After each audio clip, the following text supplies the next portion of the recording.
original one? George W. Wymer, 38 Maple Street, Cresskill, New Jersey. I was born and raised in a 1,000-acre farm in Virginia, and I volunteered as a young man, 17 years old. I lied about my age, to enter the service in World War II.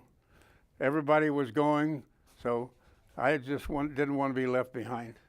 So I went into the service, and I went to training in Fort Blanding, Florida, infantry training, and then I went from there to Fort Dix, and then I shipped overseas out of Camp Shanks, New York, and I went to Europe, and I was signed to the 33rd Field Artillery Battalion as an artilleryman. I was a private, okay? And I rose up through the ranks from private to sergeant, and I was ahead of the driver's training program in Europe, and every chance I got for promotion, I grabbed it, and I was very happy with everything that happened to me there. And I left Europe, and I came back to the States, and I went to, I took a test for officers training, and they passed me, and I went to officers school in Kansas. And from there, I went to the airborne school in Fort Benning, Georgia, and in Fort Bragg, North Carolina, the 82nd Airborne. And I took heavy drop training because they were anticipating that the Russians would need it for Alaska. So they taught us heavy drop training, and they taught us naturally to protect ourselves, parachutes. And we used to run 25 miles with full field gear in our training. And I guess it's paying off today because I'm still alive, thank God. I taught everyone in the battalion in Germany how to drive all the vehicles, and we used to have to take the A-frames when they got stuck in the mud, and they had to winch themselves out. They learned to do that. And we had a Colonel Wingfield, they call them Wingdings Commanders, and I used to drive him, the colonel, and he had a seat like he rode a horse. He had him put it in a Jeep, and he rode in that seat in the Jeep, and he was a crackerjack.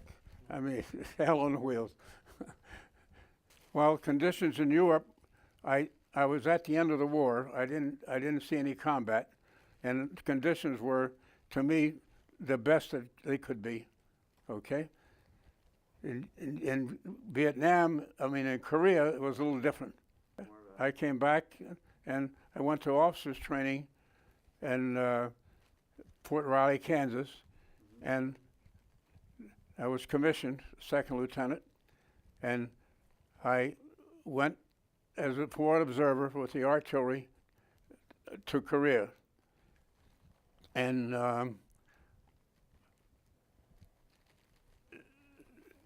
the forward observers in Korea were very expendable, and they said if you get picked off going up, replacing the forward observer that got killed, don't worry about it. You'll be all right. So I got the slogan now that I said, don't worry about it, everything. Even when I play cards at times, I tell the guys, don't worry about it. And anyway, I worked with the 2nd Infantry Division in the 38th Field Artillery Battalion. And I was B Battery, and I was a forward observer, second lieutenant. Then I got a field promotion to first lieutenant. And I worked with the Dutch. We had the Dutch, the French, and the Turk battalions attached to us through the UN. And they were assigned by the UN to our division. And we went on patrols with them. And I would call in artillery when needed it, and I'd call in airstrikes when we needed it. And I was in an ambush when crossing the Wanju River with the Netherlands patrol, and I got frostbite. I slipped on a rock when the machine guns opened up in the hills above us. The Chinese were shooting at us from the top of the mountain, and the patrol hit the ground, and I happened to be crossing the Hongsan River at Wanju, and I slipped on a rock and I went in the water, and I came up as 15 below zero, and everything froze on me. Okay, the clothes, the weapons, and everything, and I was finally evacuated, and they took me to the rear to thaw me out from frostbite. And I come back, and I went on patrol with the 9th Infantry. It was an all-black regiment, the 9th Infantry. They assigned us to help them. And my forward observers, it's 2 men working with me, we were on top of the hill, and during the night, everyone disappeared. And we had to go out by ourselves. And we got caught in an ambush, and 2 men got shot down, I got hit. And I was taken prisoner with the Chinese, and going up the trail during the night, I was very fortunate to get rid of the Chinaman. And I'm still alive to be here with you guys tonight. Thank God.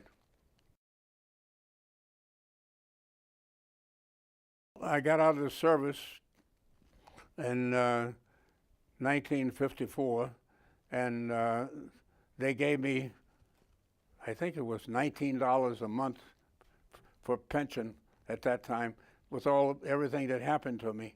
And I worked 3 jobs to support the family, and I went into my own business after a period of time, and I made out very well, thank God, because I was very happy to be home and be with my family and working. And my wife was she's just as wonderful person and wonderful worker as myself. And we raised, she born 5 children, and thank God they all turned out wonderful. A doctor, a math teacher in Pepperdine in California. She teaches mathematics, and one's a master's in English, and I have one as an accountant, and one's in the construction business, his own business. So thank God for my beautiful wife for 65 years.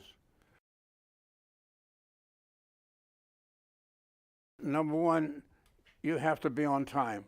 That's very important. If you're on time and you make a few mistakes, it's overlooked. But if you're late, it's not good at all, okay? You have to be on time, that's number one. Number 2 is you have to carry out the orders. Somebody gives you an order, you have to carry it out, and you have to do it to the best of your ability.